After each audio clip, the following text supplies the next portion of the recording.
Guys welcome all. So ఈ వీడియోలో మనం డిస్కస్ చేసేది ఏంటంటే డెడ్ లైన్స్ గురించి అనమాట.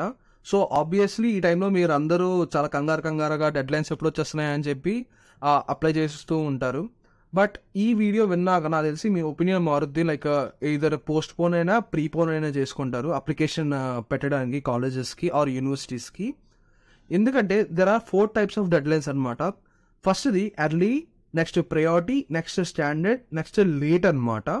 సో మోస్ట్ ప్రాబబుల్లీ మనం అందరం ఎప్పుడో పెట్టేది స్టాండర్డ్ డెడ్ లైన్కే పెడతాం. లైక్ జనరల్గా యూట్యూబ్లో సెర్చ్ చేసినా లేదా కాలేజ్ వెబ్సైట్కి వెళ్ళినా ఫస్ట్ చూపించేది స్టాండర్డ్ అనమాట. బట్ డీప్గా రీసెర్చ్ చేస్తే మనకి early, priority dead lines and late dead lines చూపిస్తుంది అనమాట. So first early dead lines అంటే ఈ ప్రయారిటీ ఎర్లీ డెడ్ లైన్స్ వల్ల యూజ్ ఏంటంటే మనం చాలా మీ పేరులో ఉంది కదా ఎర్లీ ప్రయారిటీ అని, చాలా ముందుగా పెట్టేస్తాం అనమాట. పెట్టుకోవడం వల్ల కాలేజ్ వాళ్ళకి ఒక నమ్మకం వచ్చేస్తుంది, వీళ్ళు మన యూనివర్సిటీ కంట వేరే యూనివర్సిటీకి వెళ్ళరు, అందుకే వీళ్ళు చాలా క్విక్గా థింకర్స్గా ఉన్నారు, నెక్స్ట్ కమిట్మెంట్ ఇస్తున్నారు మన యూనివర్సిటీకి అని చెప్పి మీకు ఈజీగా అడ్మిషన్ వచ్చేస్తుంది. నెక్స్ట్ స్కాలర్షిప్స్ కూడా అంత ఎక్కువ ఉండవు కదా, అంటే ఆ టైం మన స్టాండర్డ్ ఆ టైం అప్పుడు అప్లై చేస్తే, బట్ ఇప్పుడు ఉంటాయి. సో స్కాలర్షిప్స్ కూడా రావడానికి మ్యాక్సిమం ఛాన్స్ ఉందన్నమాట. సో అది దీని యొక్క యూజెస్ అనమాట. ఫర్ సపోజ్ ఒక యూనివర్సిటీకి ఎగ్జాంపుల్ తీసుకొని చెప్తాను. Indiana university, Kelly school of business, అందులో నేను ఎంఐఎస్కి అప్లై చేశాను అనమాట. సో బేసికలీ ఏమైంది అంటే ఎవరైతే ఈ నవంబర్ 1 లోపు అయితే early dead line, next December 1 లోపు అయితే ప్రయారిటీ, నెక్స్ట్ జాన్ 15 లోపు అయితే స్టాండర్డ్ అనమాట. దానికి లేట్ అనేది మార్చ్ ఎండింగ్ ఆ టైం ఉందనుకుంటా. సో లేట్ అనేది మార్చ్ 15 అనమాట ఆ యూనివర్సిటీకి. ఫర్ ఎగ్జాంపుల్గా తీసుకోండి. సో ఇలా యూనివర్సిటీలు ఇచ్చాడు, ఇండియన్ యూనివర్సిటీకి ఆ డెడ్ లైన్స్ ఉన్నాయన్నమాట. సో ఫస్ట్ మనం ఎర్లీ డెడ్ లైన్ చేద్దాం. ఎర్లీ అంటే అందరికంట ఫస్ట్ మనం పెట్టేస్తాం అనమాట. సో ఆబ్వియస్లీ అడ్మిషన్స్ దగ్గర సో ఎక్కువ అప్లికేషన్స్ ఉండవు అనమాట. ఎందుకంటే మన ఇండియాలో అందరూ ఫాల్కి వెళ్దామని చూస్తారు, బట్ అప్లికేషన్స్ అనేవి ఎప్పుడు స్టార్ట్ చేస్తారు? ఫిబ్రవరి, మార్చ్లో స్టార్ట్ చేస్తారు.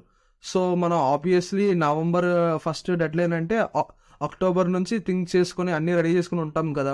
సో చాలా స్పీడ్గా పెట్టేస్తాం. సో వాళ్ళ దగ్గర కూడా కష్టాలు ఎక్కువ ఉండవు కదా, అంటే ఎక్కువ అప్లికేషన్ రివ్యూ చేయాల్సి ఉండవు, రోలింగ్ బేస్డ్ కాబట్టి ఫస్ట్ కమ్ ఫస్ట్ సర్వ్ అంటే స్పీడ్గా ఇచ్చేస్తారు. స్కాలర్షిప్లు ఉంటే స్కాలర్షిప్లు ఇచ్చేస్తారు. ఎర్లీ డిసిషన్స్ అనమాట. బట్ ఎర్లీ డిసిషన్స్ అండ్ ప్రయారిటీకి ఇచ్చినప్పుడు ఏంటి అంటే మీకు డిపాజిట్ కూడా కట్టమంటారు, ఎందుకంటే కమిట్మెంట్ కోసం. మీరు తొందరగా పెట్టేస్తున్నారు కదా, వేరే యూనివర్సిటీస్కి మంచి యూనివర్సిటీ తర్వాత పెట్టుకొని ఈ అడ్మిషన్ సేఫ్గా ఉంచుకొని దానికి వెళ్ళిపోతారేమో అని వాళ్ళ భయం అనమాట. సో డిపాజిట్ అయితే కట్టమంటారు.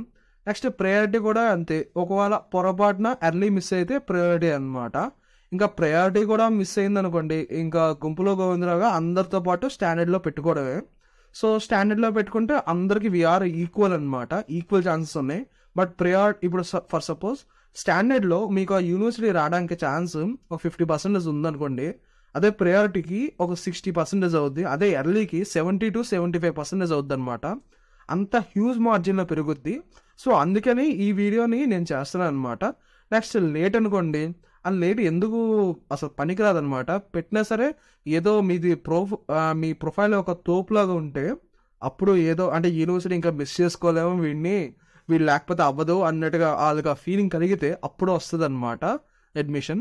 సో అందుకని లేట్ మ్యాక్సిమం ఎవరు పెట్టరు. మీకు ఇంట్రెస్ట్ ఉంటే పెట్టుకోవచ్చు, బట్ ఎర్లీ ప్రయారిటీకి ఎక్కువ మీరు ప్రయారిటైజ్ చేయండి. పెట్టడానికి పక్కా అడ్మిషన్ ఛాన్సెస్ పెరుగుతాయి.